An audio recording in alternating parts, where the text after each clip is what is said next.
Hi friends, నమస్తే. నేను మీ హేమంత్ కుమారి. హేమస్ కిచెన్కి స్వాగతం అండి. ఈరోజు ఒక వెజ్ కర్రీతో నేను ముందుకు వచ్చానండి. అదేంటంటే వంకాయ గోంగూర పులుసు కర్రీ.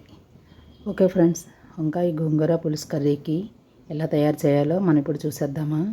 మొదటగా స్టవ్ వెలిగించుకొని ఒక కళాయి పెట్టుకుందాము. ఫ్రెండ్స్, స్టవ్ వెలిగించుకొని కళాయి పెట్టుకున్నాము. ఇప్పుడు ఇందులో కొంచెం ఆయిల్ వేసుకుందాము. సరిపోతుంది. ఆయిల్ వేడవ్వాలి. ఆయిల్ వేడైంది కదా, ఇప్పుడు ఇందులో పోపులు, ఎండుమిర్చి, కరివేపాకు వేసుకుందాము. పోపులు వేడయ్యాయి కదా, వేగుతున్నాయి కదా, ఇప్పుడు తరిగి పెట్టుకున్న వంకాయ ముక్కల్ని వేసుకుందాము.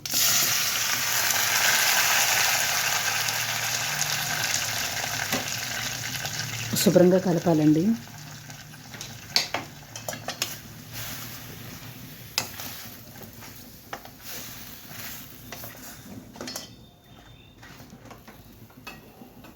ఇప్పుడు ఇందులో కొంచెం పసుపు, కారము, ఉప్పు వేసుకుందాం.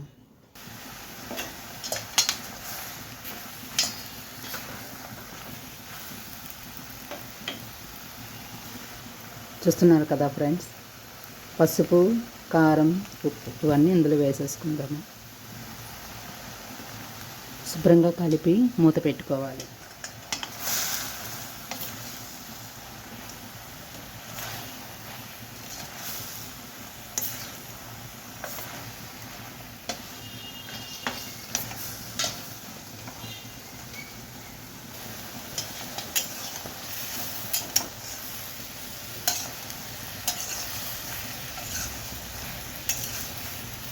వంకాయలు కొంచెం మగ్గాలి.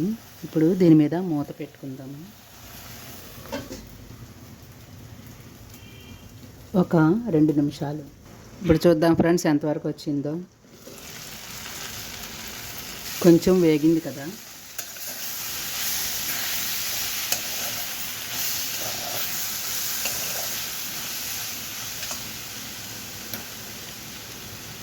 ఇప్పుడు వేగింది కదా.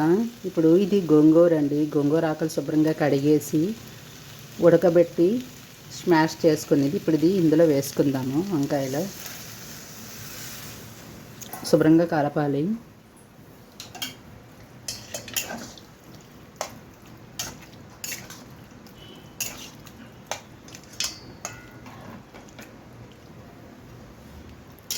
కొంచెం వాటర్ వేసుకుందాము.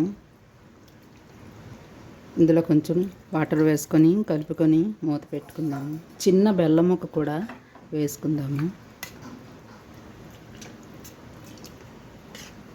ఇప్పుడు చిన్న బెల్లం ముక్క అండి ఇది కూడా వేసుకొని శుభ్రంగా కలుపుకొని మూత పెట్టుకుందామండి.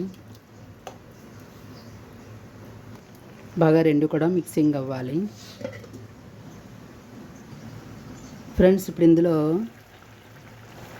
కొంచెం లావుగా కట్ చేసుకున్న ఉల్లిపాయలు, పచ్చిమిర్చి వేసుకుందాం. అంటే ఇలా వేసుకుంటే ఉల్లిపాయలు మరీ ఉడకకుండా ఉంటేనే బాగుంటుంది. అందుకోసం ఇప్పుడు ఇలా వేసుకోవడం జరిగింది. ఇవన్నీ కూడా శుభ్రంగా ఉడకాలి.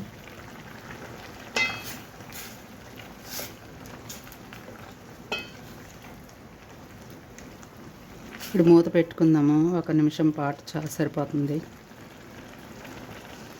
ఫ్రెండ్స్, చూస్తున్నారు కదా, ఇప్పుడు ఇందులో చితక్కొట్టుకున్న వెల్లుల్లిపాయలు వేసుకుందాము.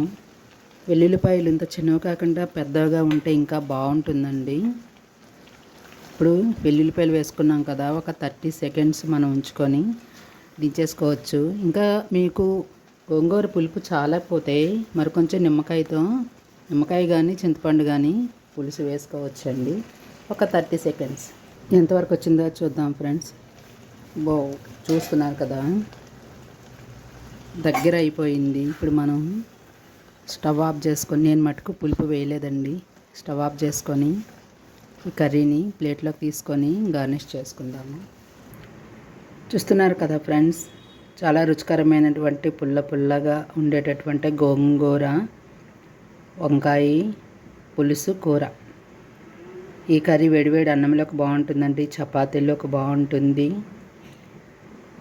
వేసుకుంటే దోశల్లో కూడా చాలా బాగుంటుంది. ఓకే ఫ్రెండ్స్, నేను తయారు చేసిన ఈ పులుసు కర్రీని మీరు కూడా మీ ఇంట్లో తయారు చేసుకునే టేస్ట్ ఎలా ఉందో చూడండి. నా వీడియోకి లైక్ చేయండి, మీ ఫ్రెండ్స్కి షేర్ చేయండి. నా మరిన్ని వీడియోస్ కోసం నా ఛానల్ చూస్తూ ఉండండి.